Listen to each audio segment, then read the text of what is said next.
ভাই আমার, যে কথাটি আমি বলছিলাম যে রসুল পাক সাল্লাল্লাহু আলাইহি সাল্লামকে বিশ্ব নবী तमाम দুনিয়ার মানুষ মেনে নিবে কি জন্য, কিসের জন্য মেনে নিবে? আসল কথা, মানুষটা তো যা দুনিয়ার বুকে করে গেলেন, আমার আল্লাহ রাব্বুল ইজ্জত কি বলছেন? বিসমিল্লাহির রহমানির রহিম, লাকাদ জাআকুম রাসূলুম মিন আনফুসিকুম। ছেড়ে দেন, ছেড়ে দেন, ও ঠিক আছে, ছেড়ে পাখাটা ঘুরিয়ে রাখো বাপ। তোমাদেরই ভিতর এলেন একজন রসুল তোমাদের থেকে। এ মানুষটি কোনো অলৌকিক কেউ নয়, কোনো ফেরেশতা নয়, অন্য কিছু নয়। তিনি একজন মানুষ, আমার তোমার মতনই মানুষ। কি যে কথা, বুঝতে পেরেছেন? কথা মন দিয়ে শুনেন। তিনি আমাদেরই মতন একজন মানুষ। স্বয়ং আল্লাহ বলছেন, তোমাদেরই ভিতর, তোমাদের থেকে একজন রসুল এলেন। তিনি এসেছেন, আল্লাহ পাক তাকে পাঠিয়েছেন, আমাদেরকেও পাঠিয়েছেন। কিন্তু তিনি হচ্ছেন যে মেসেঞ্জার, তাকে কোনো মেসেজ দিয়ে পাঠানো হয়েছে। Last prophet and the last testament, Quran, তা দিয়ে তাকে পাঠানো হয়েছে। তো মানুষটা এলেন, তার গোড়া থেকে জীবনটা একটু দেখুন না। তিনি কি বলতে গেলেও কষ্ট লাগে। হতভাগা জাতিটা গোড়া থেকে যে জ্বালাতে আরম্ভ করলো, আজ পর্যন্ত না নিজের রসুলকে চিনলো, না নিজের দিনকে চিনলো, না ইসলামকে তাই জানলো। কারণ মুসলমান আর ইসলাম তো এক না, এটা এক হয় না। হে মুসলমান, তুমি ধ্বংস হতে পারো, কিন্তু ইসলামকে আল্লাহ রাখবেন। ইসলামটা কি, মুসলমানটা কি? দেখেন, এই জন্য জর্জ বার্নার্ডসের একটা উক্তি আছে। ইংল্যান্ডের সবচেয়ে বড় ফিলোসফার, বুঝলেন? তিনি একটি বই লিখেছিলেন, প্রফেট মুহাম্মদ। তার লেখার ভঙ্গি দেখে খ্রিস্টান, ইহুদি, মুসলমান সবাই দৌড়ালো। তা আপনি কি তাহলে মুসলমান হয়ে যাবেন? একজন লোকের এত প্রশংসা করে বইটা লিখেছেন। তিনি দার্শনিক, তো দর্শনের ভাষা একটা উত্তর দিয়েছিলেন, হ্যাঁ, আমি আটলান্টিক ওশিয়ানের নাম শুনে দৌড়ে গেছিলাম পানি খেতে, আমি তৃষ্ণার্ত ছিলাম, কিন্তু যে দেখি মরা পচাগুলা সব পানির উপরে জমে আছে, যার জন্যে খাওয়া হলো না। মানে বুঝেছেন? ইসলাম এক সমুদ্র, যাতে খাওয়ার পানি আছে, কিন্তু এই আমার তোমার মতন মরা পচা মুসলমানগুলা এটাকে ঢেকে রেখে দিয়েছে। এটাকে এমন তাদের ব্যবহার আচার যে ইসলামটা কি তাই সে প্রকাশ হচ্ছে না, তাই জানতে পারছে না। যার জন্যে আমার মতন তোমার মতন এই লোকগুলার ব্যবহার আচারের জন্যে এদের যেমন সবগুলা কি শিক্ষিতগুলা মুরগি লড়াই করতেছে, আর সাধারণদের তো নৈতিক চরিত্রের কোথায় যে নেমে গেছে তার কোনো ঠিক ঠিকানা নেই। অর্থের লালসা, সম্মানের লোভ, আর সব দিক দিয়ে এমন পর্যায়ে পৌঁছেছে যে মুসলমান বললে সবচেয়ে প্রথমে নাক কুচকে উঠে যে ও সেই জাতটা, যার জন্য গোটা ইসলামটাই ধ্বংস হচ্ছে। আরে একটা ঘটনাক্রমে একটা কথা বলি, শুনেন। একটা বর্বর জাতিকে, বুঝলেন, আমাকে আপনি 10:30 হলে বলবেন, আমি নিয়ে যাবো। না, শুনেন, এই বর্বর জাতিটাকে কিভাবে নিয়ে এলেন চিন্তাও করা যাবে না। বসে আছেন নবী মুহাম্মদ রাসূলুল্লাহ, বলুন সাল্লাল্লাহু আলাইহি ওয়াসাল্লাম। আরে ভাই, আবু দাউদের একটা হাদিস শরীফ আছে, কিয়ামতের দিনে আমার ওই উম্মত আমার নিকটবর্তী হবে যে আমার প্রতি সবচেয়ে যত বেশি দরুদ পড়েছে। যে আর একটি তিরমিজি শরীফের হাদিস শরীফ আছে, আদ-দুআউ মাওকুফুন বাইনাস সামাই ওয়াল আরদে।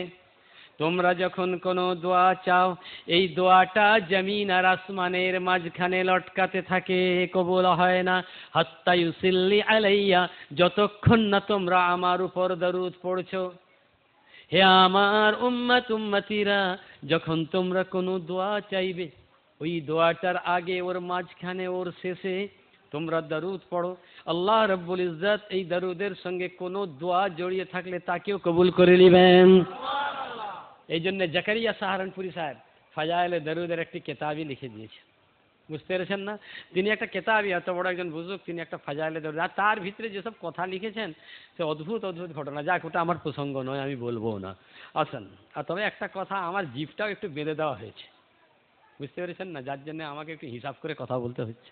আচ্ছা, কথা হচ্ছে যে, ব্যাপারটা হচ্ছে, দেখেন কি জাতির কাছে এসেছিলেন। আর তুমি মুসলমান, বলছে আমি মুসলমান, ইসলাম আমার ধর্ম। তুমি তো জানোই না ইসলামটা কি জিনিস, তোমার তো জ্ঞানই নাই মুসলমান কাকে বলে। মুসলমান অনেক পরে হবে, নিয়ে আগে মানুষ হও, মানুষ মানুষ, আগে মানুষ হও। কারণ মানুষ না থাকলে ধর্মটা পালন করবে কে? সে হিন্দুই হোক, খ্রিস্টানই হোক, আর ইহুদি হোক।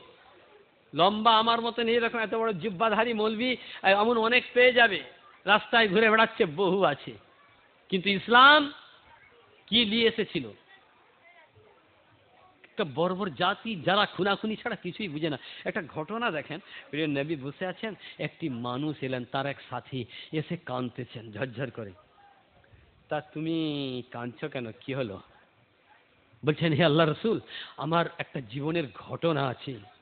আমি মুসলমান হওয়ার আগে আমার কি অবস্থা ছিল আমি আপনাকে বলবো আজকে। আল্লাহ নবী তাকিয়ে দেখলেন লোকটার মুখ চোখ একদম ব্যথায় ভরা। বলে, আচ্ছা তুমি বলো কি ব্যাপার? বললেন, ওগো আল্লাহ রসুল, আপনি তো আলো নিয়ে এসেছেন, এর আগে আমরা অন্ধকারের জানোয়ারের মতন ছিলাম। আচ্ছা বলো না কি? বললেন, আমি একবার ব্যবসায় বেরিয়ে গেলাম, যাওয়ার সময় আমার স্ত্রী অন্তঃসত্ত্বা ছিল, পেটে ছেলে ছিল।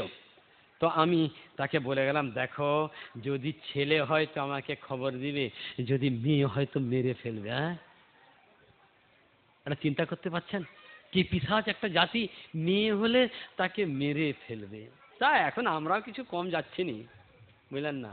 ভ্রূণ হত্যা, ভ্রূণ টেস্ট করে মেয়ে হলে তাকে শেষ করে দাও, আর মেয়ে ছেলে। আবু দাউদ শরীফের একটা হাদিস শরীফ আছে, আল্লাহ রসুল বলেন, যখন কারো বাড়িতে একটি কন্যা সন্তান জন্মায়, ওই কন্যা সন্তানটি জন্মাবার সঙ্গে সঙ্গে ওই ঘরে একটি রহমতের ফেরেশতা আসে। ওই ফেরেশতাটি ঘরে প্রবেশ করে আগে গৃহস্থবাসীকে সালাম দেয়, তারপর ধীরে ধীরে ওই কন্যা সন্তানটার কাছে এগিয়ে যায় এবং তার রহমতের ডানাটা ওই কন্যা সন্তানের মাথায় রেখে বলে, ওগো গৃহস্থবাসীরা, আল্লাহ পাক এই মেয়েটার সঙ্গে তোমার ঘরে রহমতকে অবতীর্ণ করেছেন। বলুন সুবহানাল্লাহ। আমি তো আমার জ্ঞান মতে আমি সিয়াসত্তার কোনো হাদিসে পাইনি কোনো বেড়া ছেলে সম্পর্কে এইরকম আছে বলে। আর এখন তো হ্যাঁ, মিয়া বাইরে ঘুরতেছে, নার্সিংহোম হোক আর নিজের ঘরে হোক, বাইরে ঘোরাঘুরি করতেছে। ছেলে হবে, ছেলে, হ্যাঁ ছেলে হয়েছে, বাস ভালো আছে, ভালো ভালো হয়ে গেছে। কি ছেলে হয়েছে? বলে মেয়ে হয়েছে। মনে হয় যেন মাথায় গজব পড়ে গেছে, মুখটা এমন করে ফেললো সঙ্গে সঙ্গে। হ্যাঁ, বুঝলেন? অথচ এই মেয়ের সম্মান আল্লাহ এবং তার রসুল দিয়েছেন। বুঝলেন? হজ্জাল বেদাতে, একটু আমি প্রসঙ্গ পাল্টে যাচ্ছি, একটু বলে দিচ্ছি। বুঝলেন? এরা মেয়েদেরকে আল্লাহ রসুল বলেছেন, হজ্জাল বেদাতে বলেছেন, তোমরা মেয়েদের সম্পর্কে ভয় করো, মেয়েদের ব্যাপারে আল্লাহকে ভয় করো। কি ভয় করবে? এ তো মেয়েকে বিয়ে করে নিয়ে আসে আর মনে করে যেন বাঁধি দাসী নিয়ে চলে এসেছে, তার উপর জুলুমের বেইন তা চালিয়ে যায়। না মশলা জানে না ইসলাম জানে। এই কিছুদিন আগে ময়না থেকে একটি তালাকের মশলা নিয়ে আমার কাছে দুজন হিন্দু শিক্ষক ছিলেন, তারা এসেছেন, মেয়েটাকে তালাক দিয়ে দিয়েছে, এই প্রসঙ্গে কথা বলতে। তা আমি কথা প্রসঙ্গে দুজন শিক্ষক বললেন যে, আচ্ছা দেখেন কি করা যায়, একটা কথা জিজ্ঞেস করবো। আমি কি কথা? বলে, আচ্ছা আপনাদের ওই যে একটা ব্যাপার আছে ঝালাই, বুঝলেন, নাউজুবিল্লাহ। আপনি কি ঝালাই? বলে, ওই যে কারো স্বামী যদি তালাক দিয়ে দেয় তার বউকে, আর আবার যদি বিয়ে করতে চায়